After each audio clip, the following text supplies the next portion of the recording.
কোরআনে যে সকল আয়াতে লা তাকুলু শব্দ আছে ওই আয়াতগুলো পড়ে শোনান। পরে শোনাচ্ছি, মনোযোগ দিয়ে শুনুন।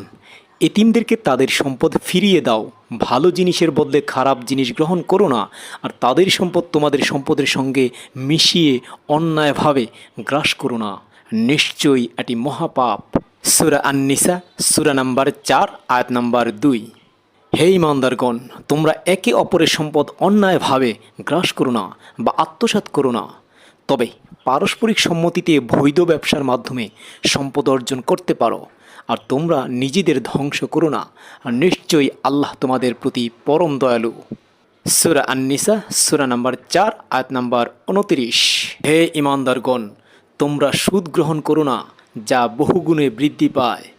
আল্লাহকে ভয় করো যাতে তোমরা সফল হতে পারো। সূরা আল ইমরান সূরা নাম্বার 3 আয়াত নাম্বার 130। আর তোমরা নিজেদের মধ্যে একে অন্যর সম্পদ অন্যায়ভাবে গ্রাস করো না, আর মানুষের সম্পদের কোনো অংশ জেনে শুনে অন্যায়ভাবে আত্মসাৎ করার উদ্দেশ্যে বিচারকদের কাছে তা পেশ করো না। সূরা আল বাকারা সূরা নাম্বার 2 আয়াত নাম্বার 188। তোমাদের কি হয়েছে যার উপর আল্লাহর নাম উচ্চারণ করা হয়েছে তা তোমরা খাবে না? অথচ তিনি তোমাদের জন্য বিস্তারিতভাবে বর্ণনা করে দিয়েছেন কোন কোন বস্তু তিনি তোমাদের জন্য হারাম করেছেন, তা যা খেতে তোমরা বাধ্য হও তা ব্যতিক্রম। আর অনেক মানুষ জ্ঞান ছাড়াই নিজেদের প্রবৃত্তির অনুসরণ করে অন্যদেরকে পথভ্রষ্ট করে, আর নিশ্চয়ই তোমার প্রতিপালক সীমালঙ্ঘনকারীদের সম্পর্কে সর্বাধিক অবগত।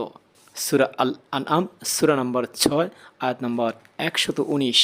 আর তোমরা এমন কোনো জবাইকৃত প্রাণী থেকে খেও না যার উপর আল্লাহর নাম উচ্চারণ করা হয়নি, নিশ্চয়ই তা অবাধ্যতা, আর নিশ্চয়ই শয়তানরা তাদের অনুসারীদের কাছে কুমন্ত্রণা দেয় যাতে তারা তোমাদের সঙ্গে বিতর্ক করে, আর যদি তোমরা তাদের কথা মেনে নাও তবে নিশ্চয়ই তোমরা মুশরিক হয়ে যাবে। সূরা আল আনআম সূরা নাম্বার 6 আয়াত নাম্বার 121। আর আল্লাহ যে হালাল ও পবিত্র রিজিক দিয়েছেন তা থেকে খাও, আর আল্লাহকে ভয় করো যার প্রতি তোমরা ঈমান এনেছ। সূরা আল মাইদা সূরা নাম্বার 5 আয়াত নাম্বার 88।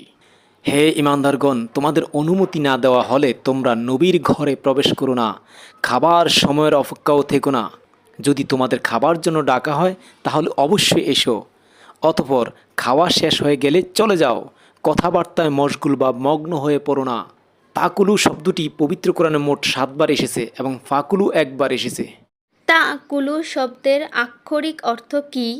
তাকুলু শব্দের আক্ষরিক অর্থ হচ্ছে খাওয়া, ভক্ষণ করা, আহার করা। তাকুলু শব্দের রূপক অর্থ কি? তাকুলু শব্দের রূপক অর্থ হচ্ছে গ্রাস করা, আত্মসাৎ করা, ভোগ করা, অন্যায়ভাবে দখল করা, গ্রহণ করা। তাকুলু শব্দটি পবিত্র কোরআনে সরাসরি মোট কতবার আছে? তাকুলু শব্দটি পবিত্র কোরআনে সরাসরি মোট 8 বার আছে। তাকুলু শব্দের আগে লা শব্দটি কি অর্থ প্রকাশ করেছে? লা শব্দটি না অর্থ প্রকাশ করেছে। তার মানে তাকুলু শব্দের অর্থ আত্মসাৎ করা, গ্রাস করা, খাওয়া, এবং লা শব্দের অর্থ না।